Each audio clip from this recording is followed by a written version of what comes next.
y que seguimos hablando de los jueces. Estamos en la serie de los jueces.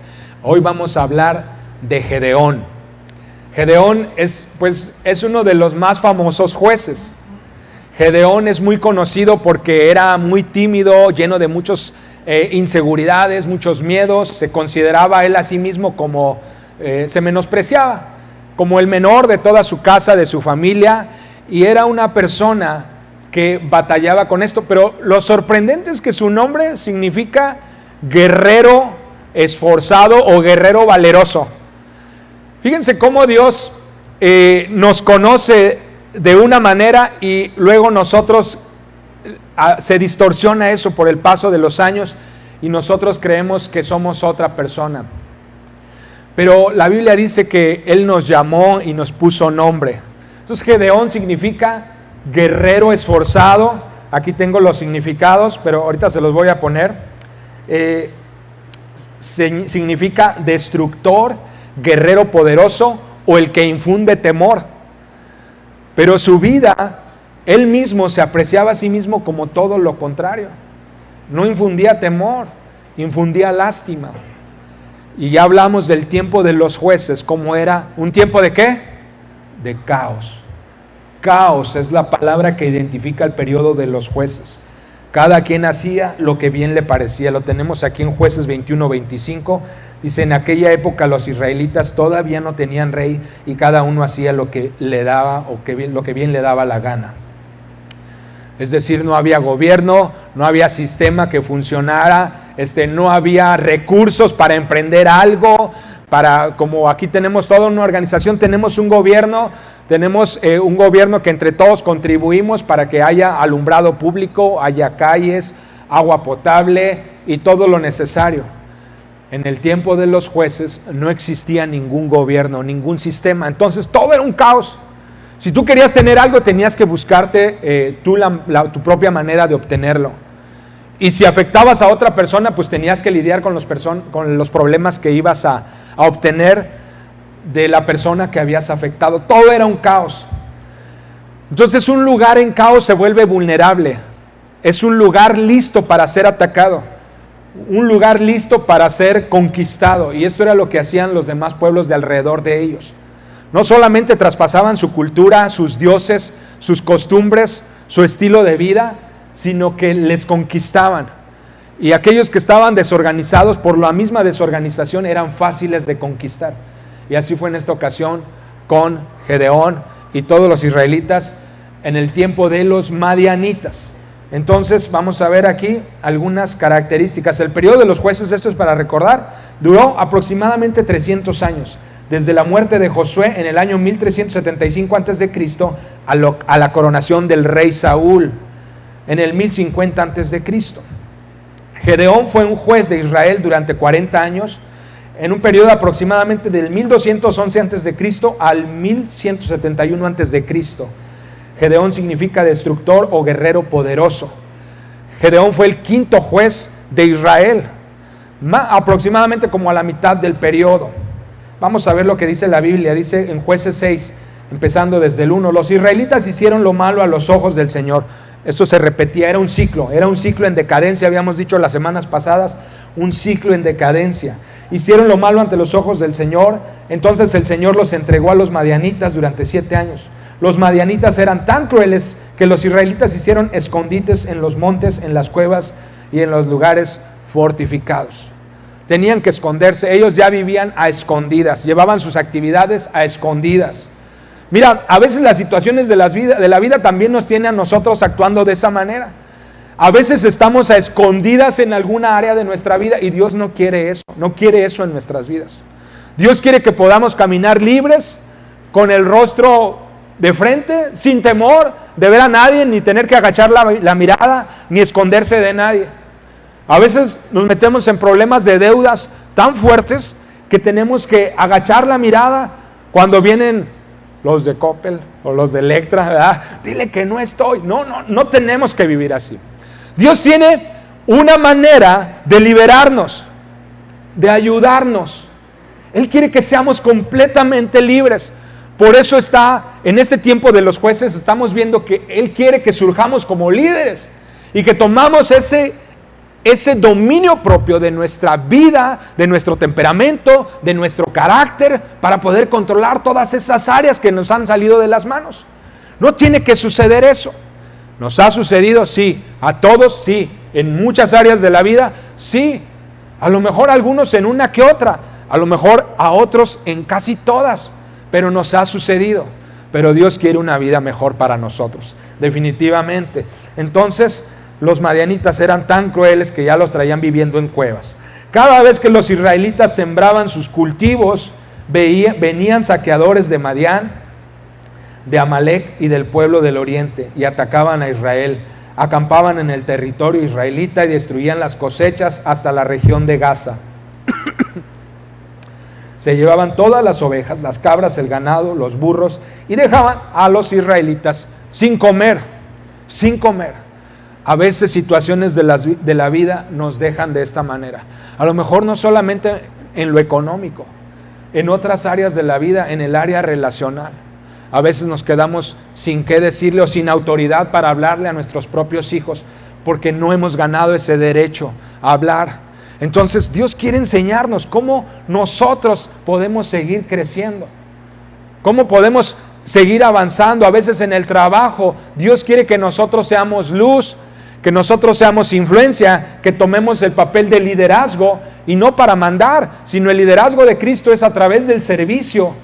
Se gana el derecho a ser escuchado, se gana el derecho a ser seguido, ¿sí? Esos seguidores tenemos que ganarlos a través del servicio. Entonces Dios quiere que resplandezcamos en nuestro trabajo. Luego dice, estas multitudes enemigas que venían con sus animales y sus carpas eran como una plaga de langostas. El día de hoy Dios quiere enseñarnos cómo retirar las plagas de nuestra vida. Entonces tú has visto las plantas, esos árboles de, ¿cómo se llaman? Ficus, los árboles que tienen una plaga que parece como una tipo red arriba anaranjada. Entonces esa red no les permite a los árboles crecer, les roba oxígeno, les roba nutrientes. Las plagas estancan y después de estancar, sofocan y pueden llegar a deshacer o destruir una planta, un árbol. Entonces, esas plagas Dios quiere quitarnos de nuestras vidas. Dios quiere darnos una libertad, y Él nos va a enseñar a través de la historia de un juez, Gedeón, y a través de Jesucristo, su enseñanza, cómo nosotros podemos salir adelante de cualquier plaga de nuestra vida, sea del tipo que sea la plaga, ¿sí? Hay soluciones para quitar la plaga, ¿sí? Muy bien. Después nos saltamos hasta el 11 y vamos a ver cómo Dios llama a Gedeón. Fíjense que la Biblia, cuando dice el ángel del Señor, muchos teólogos dicen que cuando menciona la Biblia el ángel del Señor se refiere al mismo Jesús. Entonces podemos nosotros entender que podría ser el ángel del Señor el mismo Jesús que se apareció ante Gedeón. Dice así: después el ángel del Señor vino y se sentó debajo del gran árbol de Ofra, que pertenecía a Joás del clan de Abiezer. Gedeón, hijo de Joás, estaba trillando trigo en el fondo del lagar para esconder el grano de los madianitas. Fíjate, Gedeón no era un flojo. Gedeón tenía nombre de valiente, de guerrero poderoso. Se lo habían dado y se dice que en la antigüedad no se daba el nombre desde el nacimiento. En el caso de Jesús sí, porque se le fue revelado, pero mucho antes, o sea, siglos atrás, se dice que el nombre se le iba como ganando según cómo veían que esa persona vivía o lo que hacía. Se le daba un nombre y luego después hasta se le podía cambiar el nombre. Esto también pasó con este Gedeón. Le cambiaron el nombre de Gedeón a Jerubbaal. Entonces, pero esto ya era una característica de Gedeón, pero derivado de todas las circunstancias que atravesaba Israel y de las propias decisiones de Gedeón y de su familia. Ellos estaban sumidos en una desesperación, estaban sumidos literalmente en cuevas, y esto era lo que pasaba. Dice aquí que él estaba trillando, no era flojo, estaba trabajando, estaba haciendo lo que tenía que hacer, pero no había fruto de ese trabajo. A veces también así nos pasa. Nos esforzamos y no vemos el fruto, no vemos la recompensa, no vemos un momento que la cosa vaya a florecer, que la cosa vaya a cambiar. Y a veces nos cansamos y nos desesperamos. Y es aquí cuando tenemos que clamar a Dios y decir: Dios, ¿qué es lo que está sucediendo en mi vida, en la vida de mi familia, en mi trabajo, en mi situación relacional, financiera? ¿Qué está sucediendo? Porque no le veo avance, no le veo fruto. Y debemos de clamar a Dios y Dios nos va a dar una respuesta. Aquí vemos lo que Dios le dice. Dice: Gedeón, hijo de Joás, estaba trillando trigo al fondo de un lagar para esconder el grano de los madianitas. Entonces el ángel del Señor se le apareció y le dijo: guerrero valiente, el Señor está contigo. Primero le recordó su identidad, le recordó quién era él. Y así Dios nos habla hoy y nos dice: ¿sabes qué? Tienes que acordarte que eres un hijo mío, que estás hecho para ser un campeón ante la adversidad, que eres un guerrero, que te forjé desde el principio, te llamé, te puse nombre, te di un propósito. No te dejes convencer por las situaciones de la vida que te digan que no puedes o que no vas a salir o que la enfermedad está sobre ti, nunca se te va a quitar. No te dejes convencer por eso. Lo primero que Dios hizo con Gedeón fue recordarle su identidad, recordarle quién verdaderamente era él. Y eso es lo que tenemos que hacer nosotros, decir: ¿por qué me voy a conformar con la situación que estoy viviendo? ¿Por qué me voy a conformar con dejarme ir hasta el fondo? De ninguna manera. Soy un hijo de Dios y Dios me escucha. Dios me dará respuesta para salir de la situación, cualquiera que ésta sea. Yo voy a conseguir el propósito de Dios para mi vida. Entonces le dijo: guerrero valiente, aquí estoy contigo.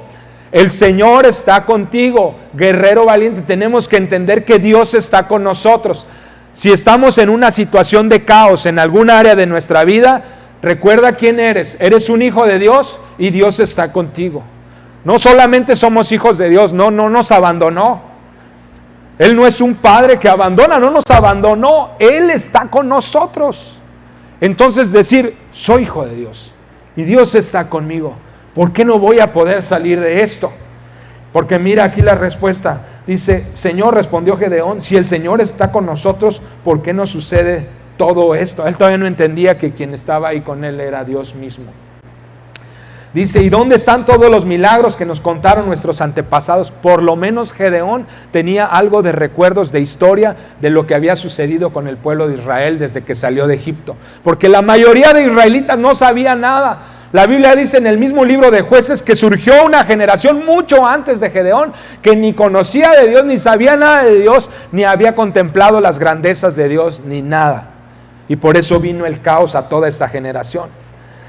Dice: ¿acaso no dijeron: el Señor nos sacó de Egipto, pero ahora el Señor nos ha abandonado y nos entregó en manos de los madianitas? Uno podría decir: ay, pobrecitos israelitas, no, pero no es que el Señor les abandonó. Ellos abandonaron primero al Señor. Ellos votaron al Señor, ellos tomaron otros dioses, ellos se hicieron a la cultura de los pueblos de que vivían a sus lados. De hecho, empezaron a hacer sacrificios a los dioses de los pueblos de al lado. Y fue tremendo, y por eso vino tanta destrucción a Israel. Entonces dice: pero ahora el Señor nos ha abandonado y nos entregó en manos de los madianitas. Entonces el Señor lo miró y le dijo: o sea, está bien lo que me dices, pero fíjense bien en qué está enfocado Dios. En el propósito. Dios no va a ponerse a discutir de que por qué estamos en una situación. Dios no nos juzga. Ustedes ven cuando Jesús fue a buscar a Pedro después de que lo había negado, cuando él estaba pescando otra vez, y fue y lo buscó para decirle: hey, quiero que apacientes mis ovejas. Fue para recordarle su propósito. Tienes un propósito en mí. No vine para juzgarte, no vine para regañarte y decirte: ¿por qué me negaste? Te dije que me ibas a negar y aún así no aguantaste. O sea, Jesús no fue así, Dios no es así, y aquí nos muestra la Biblia que Dios no es así. La hemos regado, hemos caído en el fondo muchas veces en ciertas situaciones, pero Dios lo que va a aparecerse en nuestra vida es para recordarnos identidad, para recordarnos que Él está con nosotros y para recordarnos que tenemos un propósito, una tarea que cumplir, que Él nos llamó y que tenemos que levantarnos y creerle y ser obedientes y llevar a cabo esa tarea. ¿Por qué? Porque Él está con nosotros. Eso es suficiente y porque Él es Dios todopoderoso. Así que vamos a seguir leyendo. dice, ve con la fuerza que tienes y rescata a Israel de los madianitas, yo soy quien te envía. Pero Señor, respondió Gedeón, ¿cómo podré yo rescatar a Israel? Mi clan es el más débil de toda la tribu de Manasés y yo soy el menor de importancia en mi familia. El Señor le dijo, yo estaré contigo y destruirás a los madianitas como si estuvieras luchando contra un solo hombre. ¿Cómo le puso todo esto Dios? Vas a luchar contra ellos. Es un ejército de más de 130,000 personas, no cualquier ejército. Siempre los enemigos tenían más tecnología que los israelitas. Eran más poderosos, tenían más en número, tenían más en carros forjados con hierro, tenían más en todo. Pero Dios le estaba dando una promesa, vas a enfrentar a tus enemigos como si fueran un solo hombre. Yo soy quien te envío, yo soy quien te lo estoy diciendo, yo voy a estar contigo. Entonces tenemos ahí la historia donde Gedeón corre. Después de esto pasa algo que Dios le dice, bueno, nada más demuéstrame que tú estás conmigo. Y le hace una serie de pruebas y Dios le demuestra una y otra vez que Él es Dios, que Él lo envía, que Él estará con él. Cuando Gedeón queda completamente convencido, le cree a Dios y corre por todo Israel y empieza a buscar su gente para formar su ejército. Y Gedeón completa un ejército de 32,000 soldados. Y esto es lo que pasa.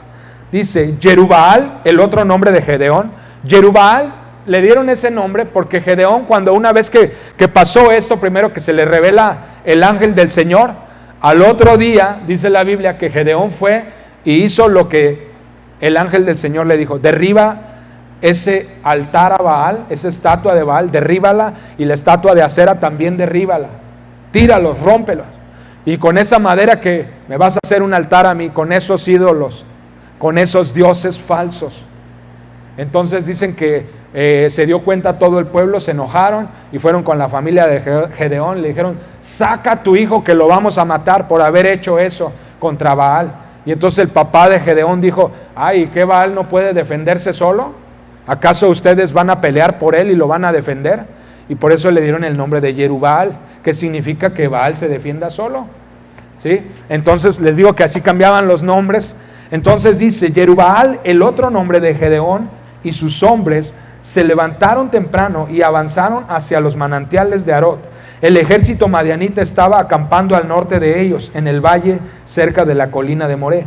El Señor le dijo a Gedeón: los que están contigo son muchos, no puedo permitir que todos se enfrenten a los madianitas, porque entonces el pueblo de Israel se jactará delante de mí que se han salvado por su propia fortaleza. Le estaba diciendo: te voy a demostrar que soy yo, a ti y a los tuyos, quien los va a librar de sus plagas, de sus conquistadores, de sus enemigos. Pero yo puedo ver el corazón de esos hombres, que muchos se darían la gloria para sí mismos.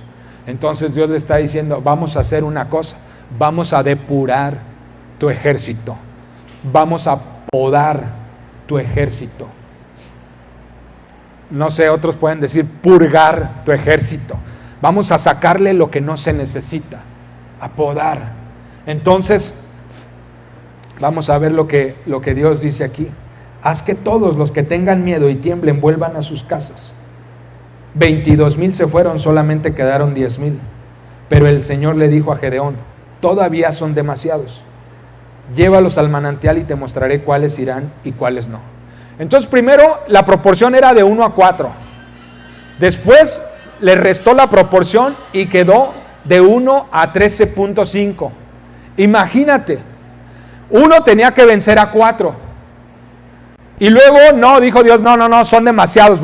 Todos los miedosos, sácalos de ahí. O sea, todo lo que vamos a quitarlos de ahí, porque estos mismos que son miedosos, si hago un milagro con ellos, ellos se van a dar la gloria. Entonces, ¿qué significa esto? Hay veces en nuestras vidas que Dios tiene que retirar de nuestra vida personas, circunstancias, cosas, malos hábitos, pecados, que harían que nosotros no le diéramos la gloria a Dios. Dios tiene que quitar esas cosas. A veces que Dios tiene que quitar un trabajo porque ese trabajo no te está permitiendo acercarte a Dios. Y ese trabajo te sigue haciendo que pongas todos los ojos en Él, en el trabajo y no en Dios. A veces Dios te tiene que quitar una persona porque te has hecho codependiente de esa persona. Y no puedes creer tú que saldrías adelante sin esa persona. Y es así con cosas, con hábitos. A veces Dios nos tiene que quitar un hábito para poder llevarnos a otro nivel. A veces nos dormimos tarde todos los días y en esta temporada pasa mucho.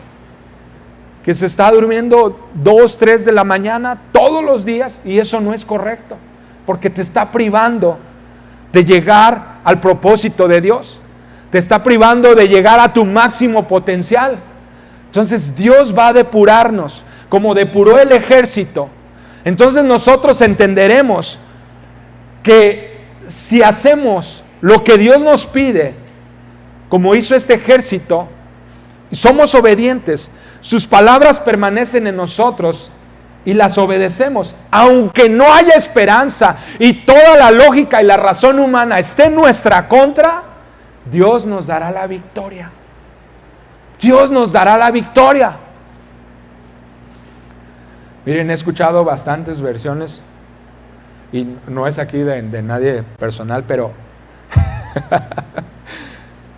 no es piedra, pero que tienen que trabajar los 7 días sin descanso alguno, sin descanso.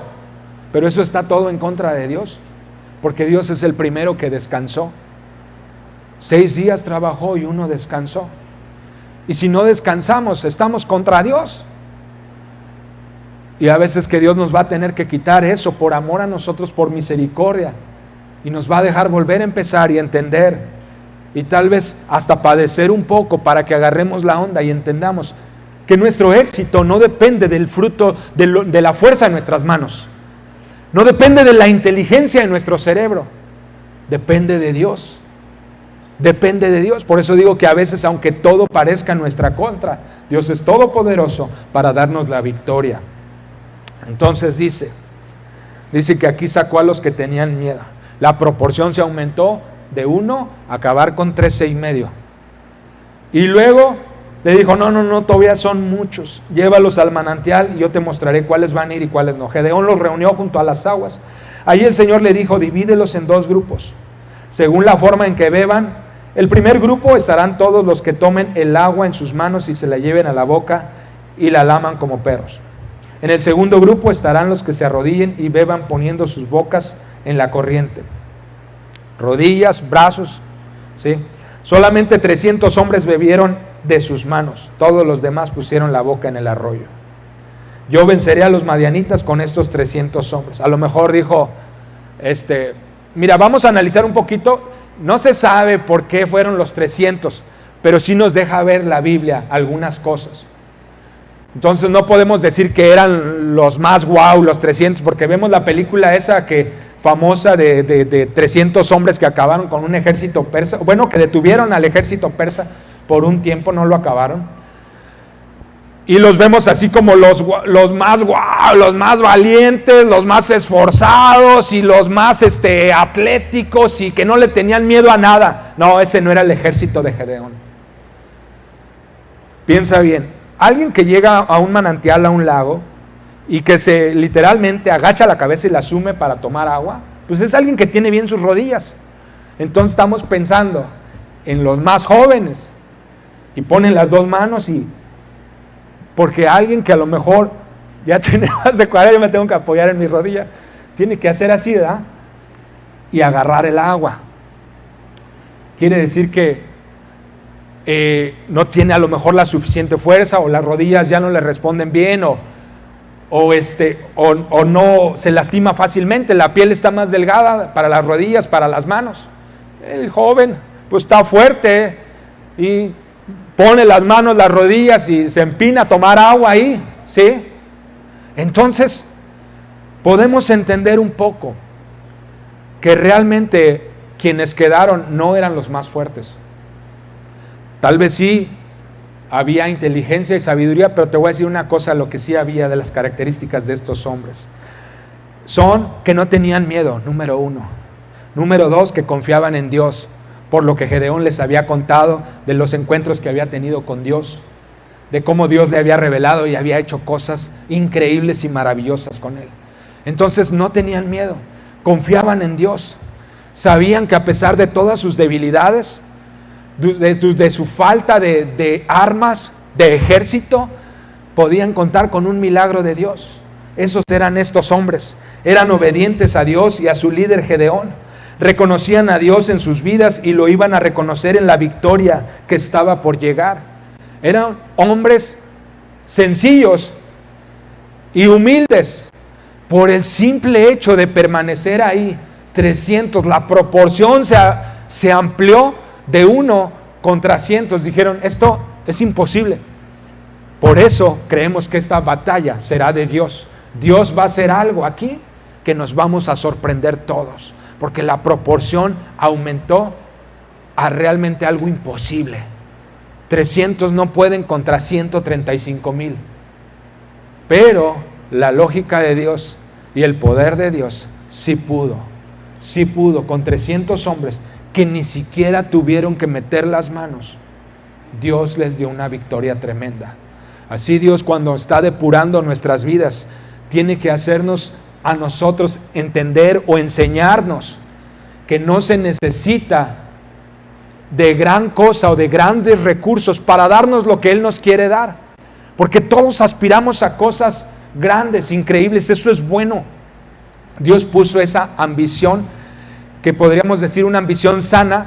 Siempre que Él sea lo primero, eso es lo mejor, y después Él le gusta que sí anhelemos las cosas buenas, ¿sí? Entonces, lo que yo estoy diciendo es que Él quiere que lleguemos a más, pero que entendamos que no se va a valer de todo lo que nosotros podríamos juntar para obtenerlo, porque a nosotros nos encanta completar todas las condiciones correctas o perfectas para hacer algo, pero eso va contra la lógica de Dios, porque entonces ¿qué pasaría? Nos daríamos la gloria a nosotros mismos. No, porque yo me esforcé, porque yo estudié, porque me mato de sol a sol, porque esto, por lo otro, y dejaríamos de darle la gloria a Dios. Y nadie debemos de robarle la gloria a Dios, porque eso es algo muy peligroso. Alguien que quiera quitarle la gloria a Dios. Por eso decimos cada reunión aquí, Dios, todo lo que tenemos es gracias a ti. Todo lo que somos es porque tú nos permitiste serlo. Todo lo que hemos logrado y lo que hemos conseguido es porque tú nos lo has dado. Y si en algo destacamos es gracias a ti. Por eso lo repetimos cada semana, para que nuestra mente no vuele y vaya a pensar que gracias a nuestros recursos, a nuestra fuerza, a nuestra inteligencia, hemos logrado algo. Yo no digo que no, pero la gloria es para Dios, porque a final de cuentas Él es el que nos da la fuerza, como dice la Biblia, para producir la riqueza. Entonces eran conscientes de sus debilidades, sin embargo su fuerza y su confianza estaban en Dios. Yo creo que sí eran hombres inteligentes, yo creo que sí eran hombres de guerra, sí creo que eran hombres valientes, pero ante todo eso había una humildad, un reconocimiento de Dios ante todas las cosas. Ellos sabían que iba a venir un milagro. Vamos a ver lo que dice aquí la palabra acerca de cómo Dios nos recorta, nos poda. Dice en Juan 15, yo soy la vid verdadera y mi Padre es el que cultiva. Si alguna de mis ramas no da uvas, la corta. Pero todas las ramas que dan fruto, ¿qué dice ahí? Las poda, para que den todavía más fruto. Luego dice, ustedes ya están limpios a causa de la palabra que les he dado. Le está hablando a los apóstoles.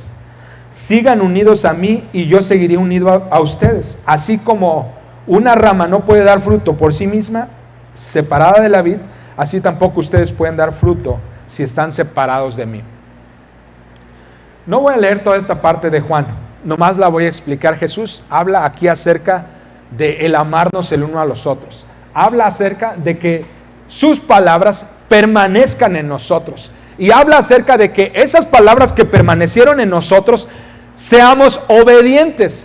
Y a eso se refiere con permanecer en Él. Que nos amemos los unos a los otros, que sus palabras permanezcan y que las pongamos por obra. Él dice, si ustedes hacen esto, van a dar fruto. Pero mi Padre va a hacer cosas en ustedes para que den más fruto. Yo soy la vid y ustedes son las ramas. O sea, Él es el árbol. Nosotros somos las ramas del árbol de Jesús. Y el que cultiva es el Padre. Y Él se va a encargar de podarnos, de cortarnos aquellas cosas que no necesitamos. O que a lo mejor a nuestros ojos son muy necesarias, pero nos apartan de darle la gloria a Dios. Nos apartan. Entonces, hoy vamos a orar para decirle a Dios, Señor, te di permiso de que hicieras todo en mi vida cuando te entregué mi vida.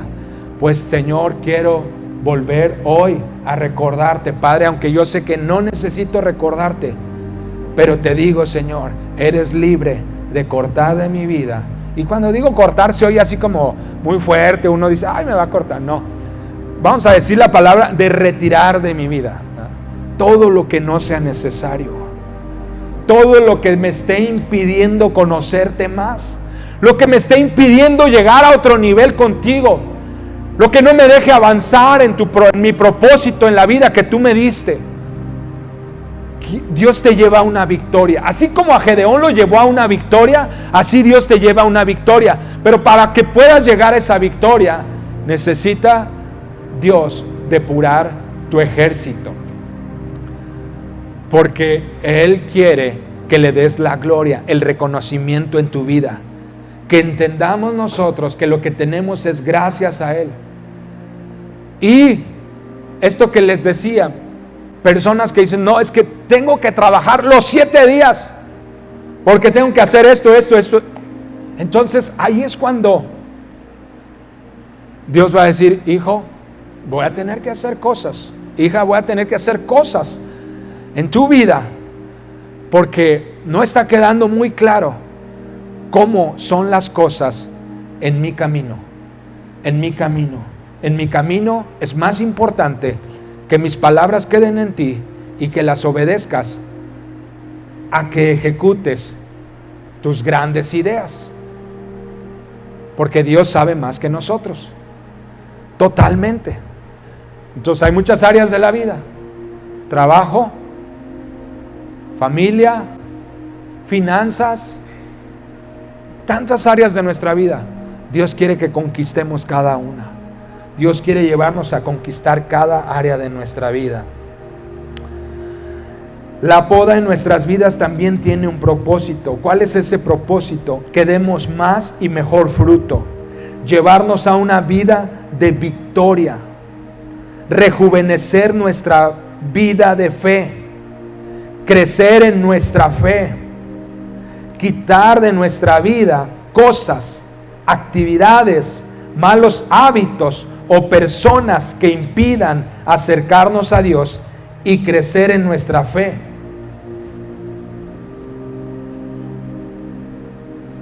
Y crecer en nuestra fe. ¿Dónde me quedé? Sí. Y por lo tanto, dar fruto. Dios quitará de nuestras vidas cualquier cosa o actividad o persona que provoque el darnos el crédito a nosotros mismos o a alguien más que no sea Dios, por lo que logramos, por las cosas que logramos en la vida. Dios va a retirar esas cosas. ¿Por qué? Por amor, porque somos sus hijos y porque quiere llevarnos a dar más fruto. Eso es lo que Dios quiere lograr en nuestras vidas. Y tengo unos versos aquí, vamos a ponerlos por favor.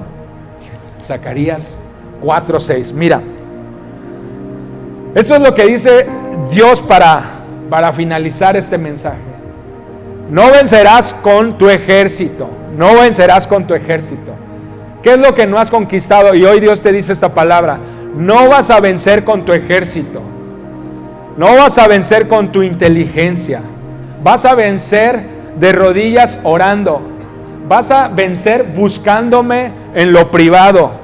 Vas a vencer entregándome el primer lugar de tu vida. Vas a vencer obedeciendo los consejos que te voy a dar día a día. No va a ser con tu ejército, no va a ser con tus métodos. Va a ser como yo te diga. Y cuando te diga que hay que dejar algo, lo vas a dejar sin titubear. Si tú crees en mí, lo vas a dejar, lo vas a soltar, sea lo que sea, aunque sea algo que ames mucho, no importa. Tienes que amarme más a mí. En esta vida tienes que amarme más a mí. Si tú quieres vencer, aquí está la clave. No es con tu ejército, ni usando tu fuerza, ni usando tu inteligencia, ni usando tus recursos. Va a ser con mi Santo Espíritu, dice el Señor Todopoderoso. Será con mi Santo Espíritu. No hay más manera. Y ahí viene la victoria tremenda.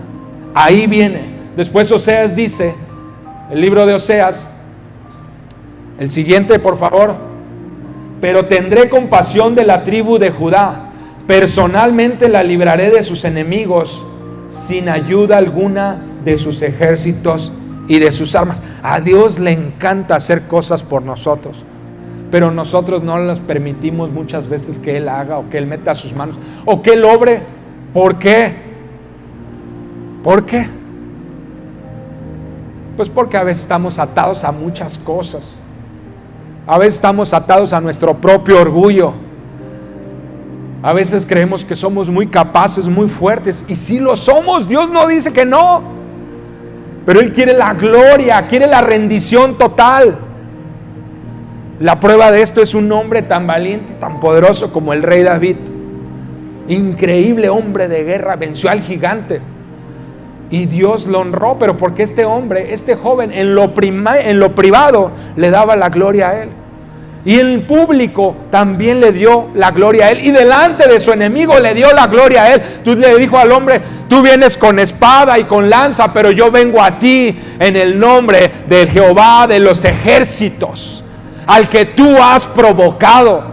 Tenemos que aprender a darle la gloria a Dios, aún frente a nuestro propio enemigo, para que esa victoria venga sobre nuestras vidas. Y mira, muchas veces Dios te va a decir: ahí yo voy a hacer algo contigo. Dios, pero ahí no hay nada. Yo voy a hacer algo contigo ahí, te lo prometo, estoy contigo. Yo soy quien te está enviando. Dios, pero es que eso no es posible. ¿Cómo vamos a iniciar un negocio de esa manera? ¿O cómo voy a poder yo ser una bendición de esa manera? ¿O cómo vas a cumplir tú mi propósito? Que lo que tú me dijiste, ¿cómo voy a hacerlo? Si no hay nada, ni nadie. Porque Dios se quiere manifestar en tu vida.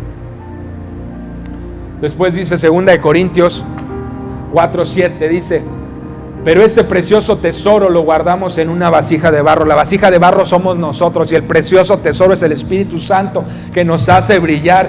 Dice, es así para que sea obvio este glorioso poder, que este glorioso poder viene de Dios y no de nosotros. Por eso somos tan vulnerables, por eso fallamos tanto, y Dios así lo quiso, porque Él quiere que la gloria sea para Él.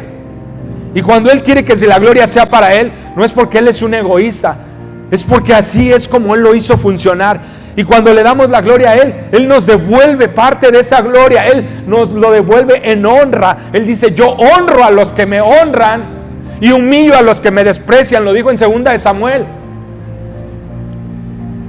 Honro a los que me honran. 1 Samuel. Honro a los que me honran y desprecio a los que me desprecian. Cuando nosotros le damos la gloria a Dios y le damos lugar a Dios de que Él haga los milagros en nuestra vida, de que Él cumpla su propósito, Él nos va a honrar, nos va a levantar. Lo que siempre uno quiso ser, lo vas a tener. Pero hay un método, hay una manera, y no es la de nosotros. Entonces vamos a hacer la oración. Te invito a que cierres tus ojos. Si gustas ponerte de pie, ponte de pie. Si gustas estar ahí en tu lugar, puedes acomodarte como tú gustes. Si gustas orar de rodillas también, pero hoy dile a Dios: Señor, quita de mí lo que esté estorbando que yo me acerque a ti. Padre, aquí estamos, bendito Dios. Quita de nosotros, Señor, esas cosas que nos han mantenido, estancado, o que nos están jalando hacia abajo, que no nos dejan avanzar. Esos malos hábitos, ese pecado, también esa persona o personas que nos siguen arrastrando hacia abajo, que no quieren ver o no les da gusto que nosotros salgamos adelante. Líbranos de cualquier persona que quiere hacernos daño, Señor. Sobre todo de nuestro enemigo, que es el más interesado en que nosotros tengamos la victoria, Señor. Ayúdanos, por favor. Ayúdanos, Señor. Te necesitamos, Padre. Ayúdanos a permanecer en ti, como tú dices en el libro de Juan, que tú eres la vid y nosotros somos las ramas, y que el que permanece en ti lleva mucho fruto. El que es podado todavía da más fruto y es renovado. Señor, nosotros entendemos que las plantas son podadas para quitarles plagas. Padre, son podadas para que den más fruto. Señor, son podadas para que crezcan más. Son podadas para que se oxigenen bien. Son podadas para que el sol llegue a toda la planta. Son podadas, en pocas palabras, para que cumplan su propósito y den mucho fruto. Así entendemos nosotros el día de hoy, que también nuestras vidas serán podadas. Señor, y tú sabes que tienes el permiso siempre de intervenir en nuestras vidas para que la poda se lleve a cabo y traiga mucho fruto en nuestras vidas. Traiga mucho fruto, una recompensa enorme que será de bendición para mucha gente, para muchas personas, Señor. Gracias, Señor. Quita de nosotros cualquier cosa, Señor. Padre, Señor, y sé que algunos nos vamos a sorprender, pero vas a recordar esta palabra que nosotros te estamos diciendo hoy. Y si tú quitas algo, hoy entendemos que va a ser para bien. Y sé que lo vas a hacer porque tú eres Dios. Señor, gracias, Padre. Y ayúdanos en este caminar. Realmente te necesitamos. Sin ti no podemos hacer nada. Queremos que tus palabras permanezcan en nosotros. Queremos ser obedientes. Sabemos que contamos contigo y sabemos que hoy tú nos estás enviando, nos estás mandando a hacer lo que tenemos que hacer. Señor, por eso te damos gracias. Gracias, Señor. En el nombre de Jesús. A ti sea toda gloria. En el nombre de Jesús. Amén. Gracias, Señor.